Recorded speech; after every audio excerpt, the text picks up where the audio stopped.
లస్యాకు తన బామ్మ కమలమ్మ అంటే చాలా ఇష్టం. కమలమ్మ ఇల్లు అంటే ఇంకా ఇష్టం. అక్కడ ఎప్పుడూ రుచికరమైన వాసనలు, తీయని పాటలు ఉంటాయి. కాని ఒక విషయానికి మాత్రం లస్యాను కొంచెం భయపెట్టేది. అదే కమలమ్మ ఇంట్లో రాత్రి పడుకోవడం. లస్యా, నా బుజ్జి పాప. కమలమ్మ లస్యాను చూడగానే ప్రేమగా కౌగిలించుకుంది. ఈ రోజు నువ్వు నాతోనే ఉండబోతున్నావు కదా, మనం చాలా సరదా పనులు చేద్దాం. వాళ్లు కలిసి రుచికరమైన బిస్కెట్లు తయారు చేశారు. పిండిని కలిపారు, ఆకృతులు కట్ చేశారు, ఆపై వాటిని ఓవెన్లో పెట్టారు. ఇల్లంతా తీయని వాసనతో నిండిపోయింది. సాయంత్రం అయింది. సూర్యుడు అస్తమిస్తున్నాడు. ఆకాశం నారింజ రంగులోకి మారింది. లస్యాకు మళ్లీ ఆ భయం మొదలైంది. అమ్మ, నాన్న లేనిదే నేను ఎలా పడుకుంటాను అని ఆమె మనసులో అనుకుంది. కమలమ్మ లస్యా పక్కన కూర్చుని ఆమె చేతిని పట్టుకుంది. భయపడకు నాన్నా, నీ పక్కనే నేనుంటాను.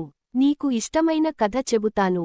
ఈ మ్యాజిక్ దుప్పటి ఉంది కదా, ఇది నిన్ను రాత్రిపూట రక్షిస్తుంది అని ఒక మెరిసే దుప్పటిని చూపించింది.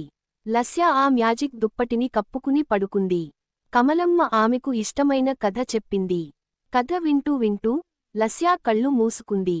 అయినా ఆమె మనసులో చిన్నగా భయం ఉంది. రాత్రిపూట లస్యాకు ఒక అందమైన కల వచ్చింది. ఆమె ఒక మాయా తోటలో ఎగురుతోంది. అక్కడ సీతాకోకచిలుకలు ఆమె చుట్టూ తిరుగుతున్నాయి. కమలమ్మ చెప్పిన కథలోని పాత్రలు ఆమెతో ఆడుకుంటున్నాయి. ఉదయం అయింది. సూర్యరశ్మి కిటికీలోంచి లోపలికి వచ్చింది. లస్యా కళ్ళు తెరిచింది.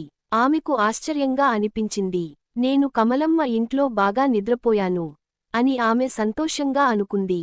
కమలమ్మ లస్యా కోసం వేడివేడి పూరీలు, ఆలుకూర తయారు చేసింది. ఈ రోజు నా బుజ్జి పాప భయం లేకుండా నిద్రపోయింది అని కమలమ్మ నవ్వుతూ చెప్పింది. లస్యా కూడా నవ్వి రుచికరమైన అల్పాహారాన్ని ఆస్వాదించింది. లస్యాకు ఇప్పుడు బామ్మ ఇంట్లో పడుకోవాలంటే అస్సలు భయం లేదు. అది ఒక మాయా ప్రదేశం అని, అక్కడ ఎప్పుడూ ప్రేమ, సరదా ఉంటాయని ఆమెకు అర్థమైంది. మళ్ళీ ఎప్పుడు వస్తాను కమలమ్మా అని లస్యా అడిగింది.